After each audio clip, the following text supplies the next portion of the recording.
अस्सलामुअलैकुम वीवर्स। आशू के संग आशू किचन में मौजूद हैं आप, और आज यहाँ बन रहा है जनाब गोभी कीमा। गोभी कीमे के लिए मैंने 3 गड्डी प्याज पहले ही काट के चूल्हे पे चढ़ा दिए। हाफ़ केजी कीमा ले लिया है और उसे एक प्लेट में निकाल के उसमें मसाले साथ में शामिल कर देती हूँ। ये हाफ़ केजी कीमा है, इसके अंदर मैंने 1 चम्मच हल्दी और दालचीनी, लौंग और ये देखें 1 चम्मच भर के लाल मिर्ची, 1 चम्मच भर के गरम मसाला और 1.5 चम्मच इसके अंदर नमक शामिल किया है। साथ ही अदरक और लहसुन भी कूट लिया, वो भी मैं इसी के अंदर शामिल कर लूँगी। यहाँ प्याज लाल हो गया था, उसमें मैंने थोड़ा पानी डाल के उसे अच्छी तरह से मेल्ट किया है। अभी देखें अदरक लहसुन समेत तमाम मसाले इसमें शामिल कर दिए, वो मैं इसमें डाल के भून लेती हूँ। कीमा बहुत अच्छी तरह भुन जाएगा तो इसके अंदर मैं गोभी शामिल कर लूँगी। गोभी को मैंने काट के रख लिया है, फूल की सूरत में गोभी होती है, बहुत मज़ेदार लगती है। मैंने छोटे-छोटे से उसके फूल काट के रख लिए हैं, वो इसमें शामिल कर देती हूँ। बस देखें ये भुन गया। अब ये गोभी इसमें गई और इसे अच्छी तरह भूनूँगी, लेकिन ये है कि ज़ाहिर है अभी बिल्कुल सख्त सी हो रही है, तो इसे मैं ढक्कन ढक के 5 से 6 मिनट के लिए छोड़ दूँगी ताकि ये थोड़ी-सी गोभी नरम हो जाएगी, तो फिर इसके अंदर बाद में हम टमाटर शामिल करेंगे। बस ये ढक्कन ढक के थोड़ी 5 से 6 मिनट के लिए छोड़ देती हूँ। अभी थोड़े से नरम हो गई गोभी, तो अच्छी चम्मच इस पे चल जाएगा आराम से। यहाँ देखें इसमें मैंने 4 से 5 टमाटर थे, वो मैंने कूट के इसमें शामिल कर लिए हैं और वो इसे अच्छी तरह भून के मिला लूँगी। इसमें पानी थोड़ा-सा जाएगा।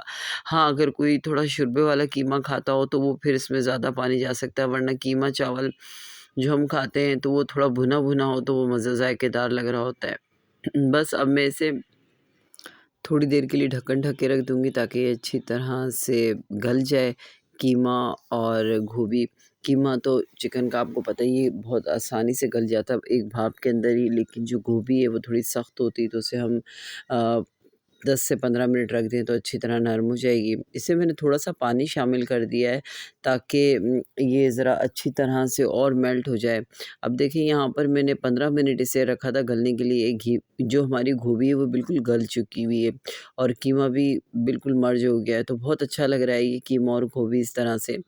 इसमें आप धनिया डाल के सब धनिया काट के, हरे धनिया काट के, हरी मिर्चें काट के भी सर्व कर सकते हैं अपने गेस्ट को या घर वालों को। बहुत मज़े का लगता होता है ये।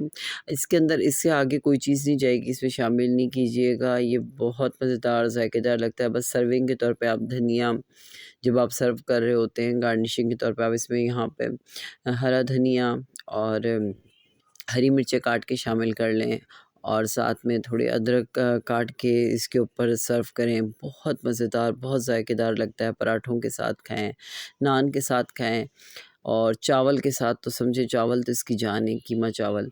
तो गोभी कीमा बनाकर देखें इस तरीके से और मुझे अपना फ़ीडबैक ज़रूर दिया कीजिए, क्योंकि मैं आपकी मुंतज़िर रहती हूँ कि आपको ये मेरी रेसिपी कैसे लगी। बना के ज़रूर देखिएगा। इंशाअल्लाह फिर किसी नई रेसिपी मिलेंगे। अल्लाह हाफ़िज़।